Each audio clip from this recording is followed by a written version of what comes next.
তারা একটা হাত উঠান তো দেখি কারা কারা একটি টাকাও দিবেন না। সকলে দিবেন তো?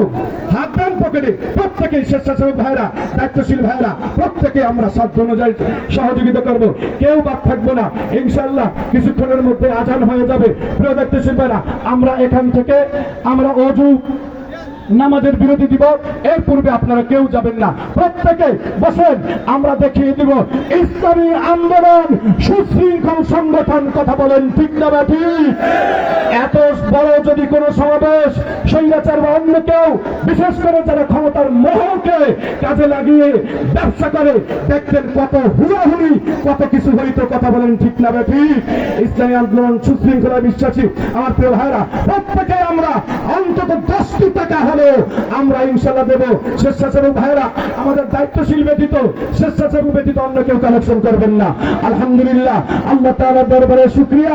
আপনারা এসেছেন নিজেদের টাকা দিয়ে, যাবেন নিজেদের টাকা দিয়ে, আবার আপনারা ইসলামের এই জিহাদি ফান্ড দান করতেছেন। এটাই হলো সাহাবায়ে কেরামের অনুসৃত পথ। কথা বলেন ঠিক না ঠিক? কারণ সাহাবায়ে কেরাম কোন স্বার্থের জন্য রাজনীতি করতেন না। চেয়ারম্যান হব, মেম্বার হব, আমি টাকা দিয়ে পকেট ভরবো, এজন্য সাহাবায়ে কেরাম রাজনীতি করেন না। কথা বলেন ঠিক না ঠিক? আমরাও সেই একই নীতিতে আদর্শে বিশ্বাসী। কথা বলেন ঠিক না? দায়িত্বশীল ভাইরা, প্রত্যেকে আমরা সাধ্য অনুযায়ী সহযোগিতা করব, কেউ বাদ থাকবো না ইনশাআল্লাহ। কিছুক্ষণের মধ্যে আজান হয়ে যাবে। প্রিয় দায়িত্বশীল ভাইরা, আমরা এখান থেকে আমরা অজু নামাজের বিরতি দিব। এর পূর্বে আপনারা কেউ যাবেন না, প্রত্যেকে বসেন। আমরা দেখিয়ে দিব ইসলামী আন্দোলন সুশৃঙ্খল সংগঠন। কথা বলেন ঠিক না ঠিক? এত বড় যদি কোন সমাবেশ স্বৈরাচার বা অন্য কেউ, বিশেষ করে যারা ক্ষমতার মোহকে কাজে লাগিয়ে ব্যবসা করে, দেখতেন কত হুড়াহুড়ি, কত কিছু হইতো। কথা বলেন ঠিক না ঠিক? ইসলামী আন্দোলন সুশৃঙ্খলা বিশ্বাসী আমার প্রিয় ভাইরা, প্রত্যেকে আমরা অন্তত 10টি টাকা আমরা ইনশাআল্লাহ দেব। স্বেচ্ছাসেবক ভাইরা, আমাদের দায়িত্বশীল ব্যতীত, স্বেচ্ছাসেবক ব্যতীত অন্য কেউ কালেকশন করবেন না। আলহামদুলিল্লাহ, আল্লাহ তাআলার দরবারে শুকরিয়া।